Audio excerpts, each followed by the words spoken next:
It was recently announced that a new Lord of the Rings-themed film would be arriving in 2026, The Hunt for Gollum. It is fair to assume that this will be a prequel, with Sauron's servants locating Smeagol and extracting from him the current whereabouts of the One Ring. The film is to be directed by Gollum himself, Andy Serkis, and I am sure it will make for a compelling cinematic return to Middle-earth. More interesting, however, is the rumor I've heard regarding the Tolkien-inspired movies that will follow on from that project in the subsequent years. Apparently, Peter Jackson and his writing team have been busy putting together scripts for a new trilogy that will serve as a direct sequel to The Lord of the Rings. These 3 films will supposedly fall under the banner of The Wrath of Morgoth. During a clash in one of the Hobbit films, Galadriel referred to Sauron as a servant of Morgoth, and so it has already been established in the movies that the celestial being, who was originally known as Melkor, is the ultimate Dark Lord of the Tolkien universe.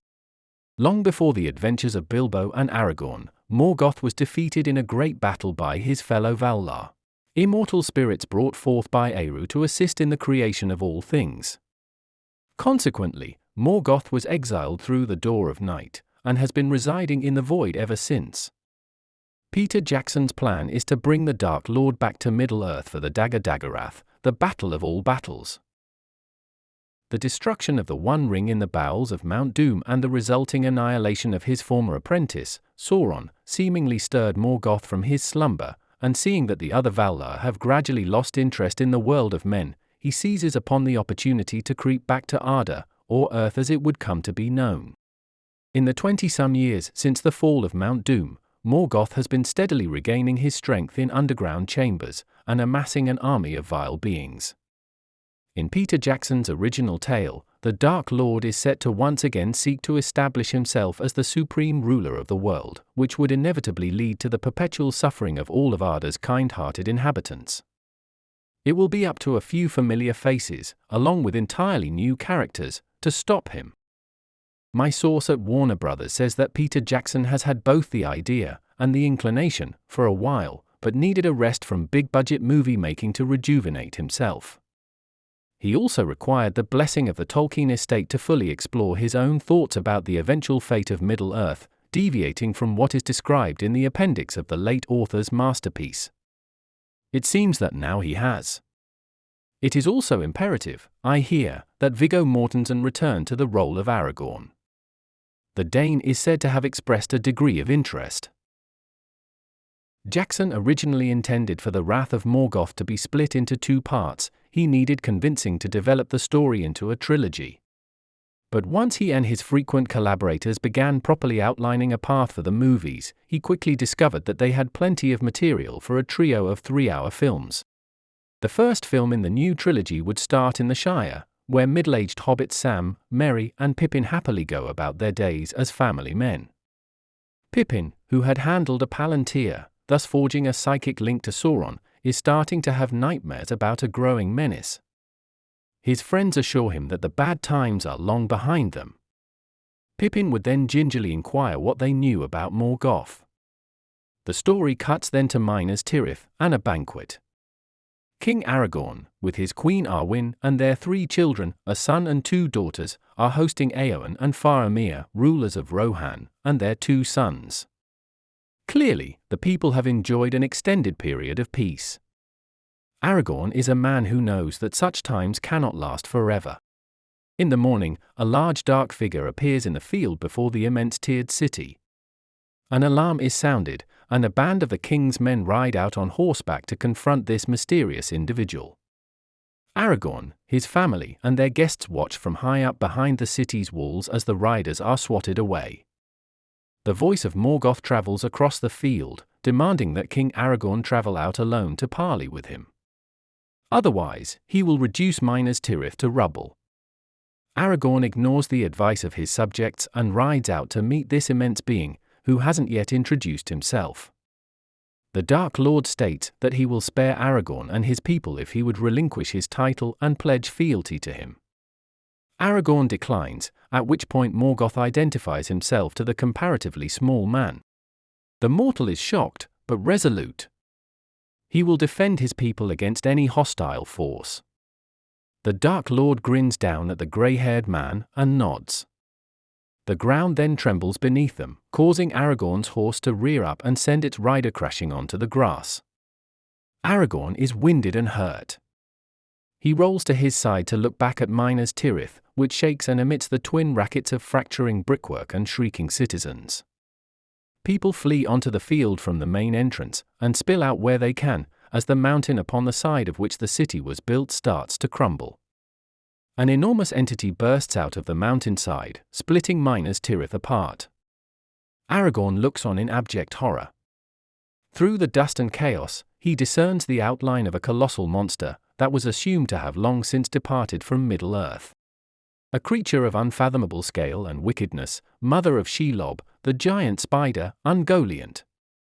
In its wake, hordes of orcs and goblins chase after the disintegrating city's erstwhile residents, either to slay or capture them. Dragons suddenly fill the morning sky, tearing down from the north. The Dark Lord Morgoth smiles at the injured king of Gondor, and welcomes him to the dawn of a new age. Peter Jackson once said in an interview that he was intrigued by the concept of an alternative telling of the Lord of the Rings story, one in which the villains apprehended Frodo in the Shire and returned the Ring of Power to Sauron. The story would then center around a resistance unit, comprised of the original's fellowship, and their attempts to defeat the reconstituted tyrant. It would appear that this is the approach that Jackson is keen on adopting with the new trilogy. Morgoth would be a character with an actual physical form, not some abstract threat, and the heroes of this series would be seriously overmatched. Following the destruction of Minas Tirith and the enslavement of its people, Aragorn and several others would be freed under the cloak of night by an old friend, Legolas. Part 1 of The Wrath of Morgoth would focus on the efforts of a few brave souls to thwart the Dark Lord and halt his wicked designs for Middle-earth. This would include the offspring of Gimli the dwarf, and the returning Éomer, brother of Éowyn and leader of the Riders of Rohan. It is said that Éomer will be involved in an illicit romance with a sorceress, who initially pledges her loyalty to Morgoth.